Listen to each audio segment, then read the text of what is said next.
Have you ever felt like there's a part of you that you keep hidden? A part that feels a little messy, a little complicated, a little dark? We all have this side. It's a natural human experience. Yet we often spend so much energy trying to push it away, to pretend it isn't there. We believe if we only show our bright side, our shiny side, our perfect side, we will find happiness and acceptance.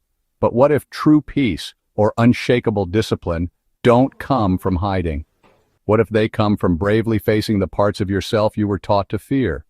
This is the journey we're about to embark on together. This journey isn't about getting rid of anything, it's about becoming whole. It's an invitation to stop fighting an internal war and to create an internal alliance. Imagine no longer feeling drained by suppressing anger, jealousy, fear. Imagine those feelings becoming teachers, guiding you to self-awareness and strength. This is not just fantasy, it's a real possibility. The path to a calmer mind and a more disciplined life is paved with the courage to meet your complete self, including parts left in the shadows. It is a journey of integration, bringing light to the darkness. In our world, we're told to be positive, think positive thoughts, have a positive attitude, vibrate at a higher frequency. Positivity is powerful, but it becomes a trap when it forces denial of reality. Life includes struggle, disappointment, moments of weakness. Ignoring these truths creates a constant low-level anxiety. We live in fear of being found out, of our negative side showing itself. Embracing your shadow means you can put down this heavy burden and breathe. You can be authentic, you can be real, you can be powerful in your truth. So, I want to welcome you. Welcome to this exploration of your inner world. In these pages, we will walk side by side into the territory of the shadow. We will do it with compassion, with curiosity, and with the goal of unlocking a more profound sense of peace. This isn't about becoming a different person. It's about becoming more fully the person you already are. It's about discovering hidden treasures within the parts you've dismissed or disliked. Your journey to a more disciplined, calm, authentic life starts right here, with one simple, courageous step toward your own shadow. The idea of facing your dark side might sound intimidating. It might bring up images of struggle or pain. But I want to reframe that for you.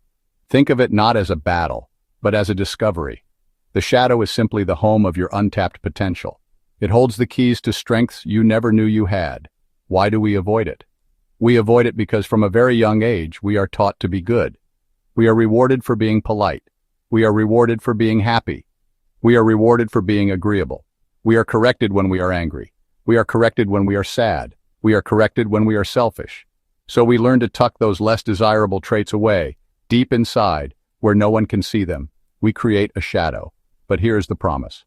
When you learn to face your shadow, you reclaim all the energy you were using to keep it hidden. This is the foundation of true discipline. Discipline is not about forcing yourself to do things you hate. It is about having the internal clarity and energy to do the things that align with your deepest values. When you are no longer fighting with yourself, you free up immense personal power. This power can then be directed toward building better habits. This power can then be directed toward achieving your goals. This power can then be directed toward creating a life that feels genuinely good and meaningful to you.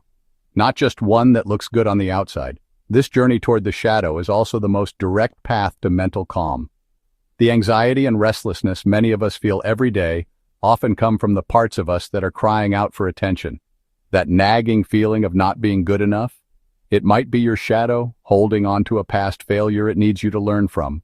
That sudden burst of anger that seems to come from nowhere. It might be your shadow, pointing to a boundary that has been crossed. When you turn toward these feelings instead of running from them, you begin to understand their messages. You learn to listen, and in that listening, you find an incredible stillness. The inner noise quiets down. So the promise is twofold. First, you will find a new source of strength and discipline, born from wholeness, not from force. Second, you will discover a deep and lasting mental calm, born from understanding, not from avoidance. This isn't about a quick fix or magic pill. It is a practice. It is a new way of relating to yourself with kindness and courage. What the shadow is, why we fear it. How you can begin this beautiful process of turning your hidden parts into your greatest allies. Get ready to find the power that has been waiting for you in the shadows all along. So what exactly is this shadow we're talking about? Let's make it simple. The shadow is like a hidden backpack that you carry with you everywhere you go. From the moment you were born, you started learning what was good and bad.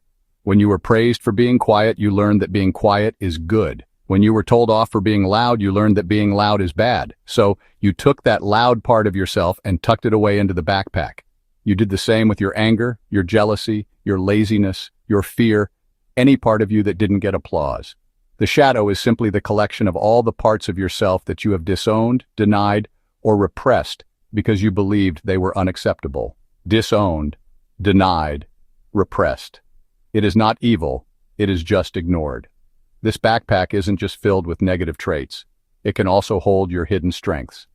Maybe as a child you were told not to be so bossy, so you packed away your natural leadership skills. Perhaps you were told that being too creative or dreamy, so you suppressed your incredible imagination.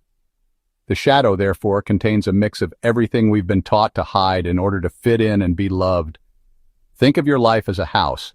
You've decorated the living room beautifully. It's clean, bright, and welcoming. This is the version of you that you show to the world. But there's a basement door that you've kept locked for years. That basement is your shadow. You might be scared of what's down there. The dust, the spiders, the forgotten things. But it's still a part of your house. Ignoring it doesn't make it go away. In fact, strange noises might start coming from it, or a weird smell might drift up the stairs. The only way to make your whole house a peaceful home is to take a deep breath, find the key, and gently open that door to see what's inside. What was once a secret battleground, a place of constant conflict, exhausting vigilance, slowly transforms into a space of curiosity and discovery. Instead of fighting against your feelings, you start to listen to them. This doesn't mean you let them control you. It means you approach them with the gentle curiosity of a scientist or the compassion of a dear friend. Embracing your shadow is like becoming an alchemist of your own soul. Alchemy was the ancient practice of turning base metals like lead into gold. When you work with your shadow, you are doing something similar, taking the base material of your disowned traits and transforming it into the gold of personal power and discipline. The energy you once used to suppress your shadow is now liberated. Consider the shadow trait of aggression. In its repressed, unconscious form, it might leak out as passive aggressiveness, sharp criticism of others, or sudden outbursts of rage. But when you face your aggression, acknowledge its presence, understand its root, you can harness its power. That raw, chaotic energy can be transformed into healthy assertiveness, drive, the courage to pursue ambitious goals. One of the most beautiful rewards of embracing the shadow is the profound mental calm that follows. For years, you may have lived with a constant, low-level hum of anxiety, a feeling of inner restlessness you couldn't quite name. When you finally stop the fight, when you allow all parts of yourself to come into the light of awareness, the noise quiets down. A deep stillness begins to settle over your inner landscape, the kind of quiet that only comes after a long and difficult storm has passed. When a wave of sadness or anger appears, you don't panic. You have learned to see it. You have learned to feel it. You have learned to let it pass without being swept away by it. This creates a sense of safety and stability that is unshakable. There's a powerful story, often told in spiritual circles, about a young monk who was deeply troubled by his own anger. He was annoyed by the way they chewed their food, the sound of their sandals on the stone floors, and their endless questions. He tried everything to get rid of it, but it only seemed to grow stronger in the shadows of his mind. Instead, the old teacher smiled gently. He told the monk, "Your anger is not your enemy. It is a wild horse, full of incredible strength and energy. You have been trying to kill this horse, but what you must learn to do is ride it." He started tending the monastery gardens with a fierce determination, pulling weeds with a passion that transformed the patches into a paradise. He used his focused energy to defend the monastery's land from developers, arguing his case with a powerful, controlled conviction. His inner fire, once a source of shame, had become his greatest strength. He didn't eliminate his anger, he befriended it, understood its message, and harnessed its raw power for good. The first and most powerful tool you have is journaling. You can start by simply asking questions. What was I most irritated by today? Another practical first step is to pay close attention to your projections. Throughout your day, notice who or what triggers a strong emotional reaction in you. Gently ask yourself the question, is there a tiny part of me that is also this way? Mindful observation of your own body is another essential tool. Your body is an incredible source of wisdom. Finally, begin to cultivate a practice of compassionate self-talk. When you notice a shadow trait, try saying to yourself, "It's okay." You could channel that fiery energy into a vigorous workout. If you've pushed your selfishness into the shadow, its golden side might be self-care. If you have spent your life being the agreeable nice guy, challenge yourself to voice a dissenting opinion. The goal is not to become a perfect person with no shadow. The goal is to become a whole person. We have reached the end of our exploration together, but for you, this is just the beginning. Your shadow is not a monster to be slain. It is a treasure chest waiting to be unlocked. It holds the passion you've suppressed, the boundaries you've been afraid to set, the creativity you were told was impractical. Start small. Start with a single journal entry. Start by taking one deep, compassionate breath when a difficult feeling arises. You only need to be willing to turn toward it, to listen to its whispers, to learn its lessons with gentle curiosity. The world does not need another perfect person. It needs you in all of your real, complex, and beautiful humanity. So take a breath. Feel the ground beneath your feet. The journey of 1,000 miles begins with a single step.